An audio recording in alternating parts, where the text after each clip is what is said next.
dia ngomong sembarangan. Hati-hati kalau berbicara itu. Karena sama dia dengan mengatakan Imam Syafi'i, para sahabat itu ahli bid'ah semua. Atau mereka bukan ulama. Saya dengar ada orang bahlul ngomong, jika Imam Syafi'i berbeda dengan Nabi, dahulukan Nabi. Itu benar-benar gila itu. Kok ada logika setan begitu tuh? Terbayang nggak oleh antum, Imam Syafi'i setiap hidupnya itu, lihat kitab itu hidup dia itu. Mulai dari awal bangun sampai tidur lagi semuanya sunnah. Imam Bukhari belum ada zaman itu. Nggak ada keluar dari sunnah. Itu Imam Syafi'i, dia katakan apa? Kalau Syafi'i beda sama Nabi, dahulukan Nabi. Loh, kita kenal Nabi itu karena berkat Imam Syafi'i. Kayaknya harus kita ganti nih. Kalau Nabi beda sama ente kita pecek. Kita jadi pecel aja dia ya. Ini gawat bener orang-orang begini. Belakangan tambah menggila. Apa kata dia? Kalau sahabat beda dengan Nabi, maka kita harus ikut Nabi, tinggalkan sahabat. Itu orang di dalamnya apa itu? Iblis atau apa itu? Ini gregetan loh kalau saya begini. Kenapa? Ini lebih bahaya dari Syiah, lebih bahaya dari Mu'tazilah, lebih bahaya dari Khawarij. Khawarij itu cuma mengkafirkan Sayyidina Ali, Sayyidina Muawiyah, dan kelompok mereka berdua.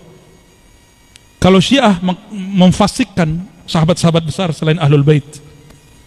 Kalau ini apa kata dia? Jika sahabat berbeda dengan Rasul, maka kita tinggalkan sahabat, ikut Rasul. Sama nggak dengan Syiah? Mereka juga nggak percaya Ahlul Bait. Itu sahabat dia siapa lagi? Ahlul Bait dia siapa lagi? Ini berbahaya. Logika-logika ini dipakai oleh orang-orang awam. Ini kalau dibiarkan, tubuhnya tubuh muslim, tapi ruhnya bukan ruh suci, tapi itu ruh kegelapan, ruh iblis di dalamnya. Ya.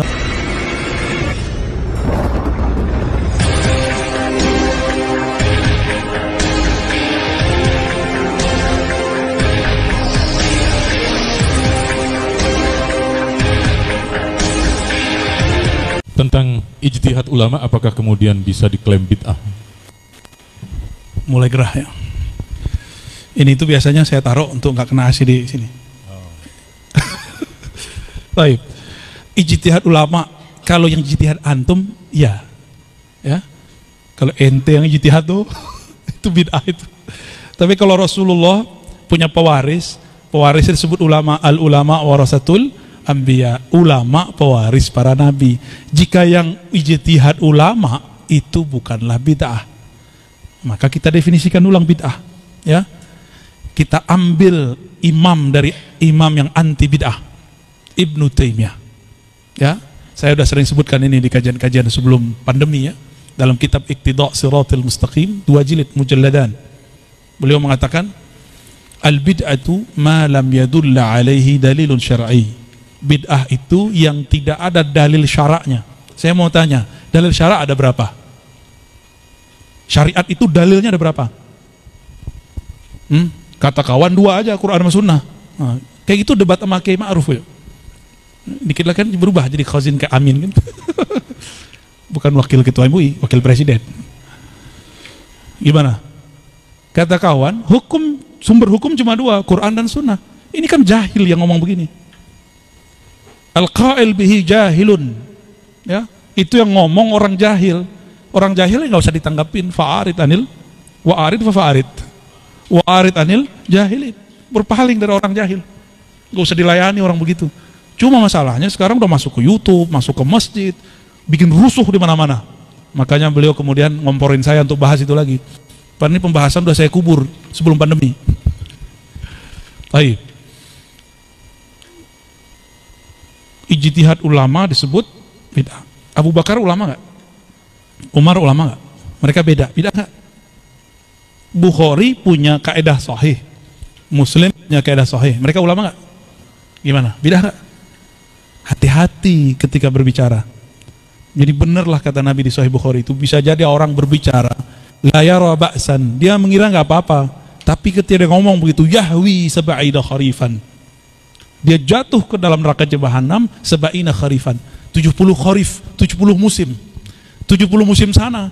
Kalau di sana 1 hari 1000 tahun, 70 musim antum kalian 70.000 tahun baru jatuh di bawah api neraka. Dia ngomong sembarangan. Hati-hati kalau berbicara itu. Karena sama dia dengan mengatakan Imam Syafi'i, para sahabat itu ahli bid'ah semua. Atau mereka bukan ulama? Saya dengar ada orang bahlul ngomong, jika Imam Syafi'i berbeda dengan Nabi, dahulukan Nabi. Itu benar-benar gila itu. Kok ada logika setan begitu tuh? Terbayang nggak oleh antum, Imam Syafi'i setiap hidupnya itu, lihat kitab Al-Um, itu hidup dia itu. Mulai dari awal bangun sampai tidur lagi semuanya sunnah. Imam Bukhari belum ada zaman itu. Nggak ada keluar dari sunnah. Itu Imam Syafi'i, dia katakan apa? Kalau Syafi'i beda sama Nabi, dahulukan Nabi.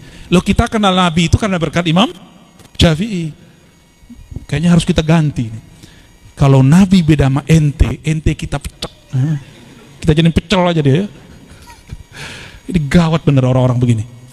Belakangan tambah menggila. Apa kata dia? Kalau sahabat beda dengan Nabi, maka kita harus ikut Nabi, tinggalkan sahabat.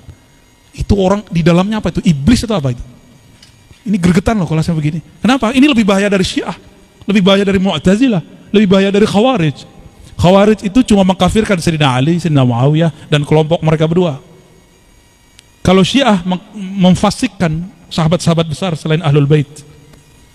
Kalau ini apa kata dia? Jika sahabat berbeda dengan Rasul, maka kita tinggalkan sahabat, ikut Rasul. Sama nggak dengan Syiah? Mereka juga nggak percaya Ahlul Bait. Itu sahabat dia siapa lagi? Ahlul Bait dia siapa lagi? Ini berbahaya. Logika-logika ini dipakai oleh orang-orang awam. Ini kalau dibiarkan, tubuhnya tubuh muslim, tapi ruhnya bukan ruh suci, tapi itu ruh kegelapan, ruh iblis di dalamnya. Ya, logikanya udah nggak benar. Dan antum, ini bukan nakut-nakutin.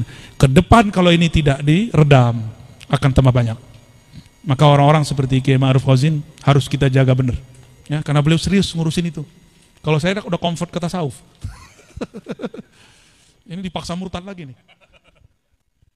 Lupa juga untuk komen dan share, like, dan jangan lupa juga untuk subscribe rancangan saya agar anda tidak akan ketinggalan untuk menonton video-video saya akan datang. Jadi itu saja daripada saya. Terima kasih kerana menonton.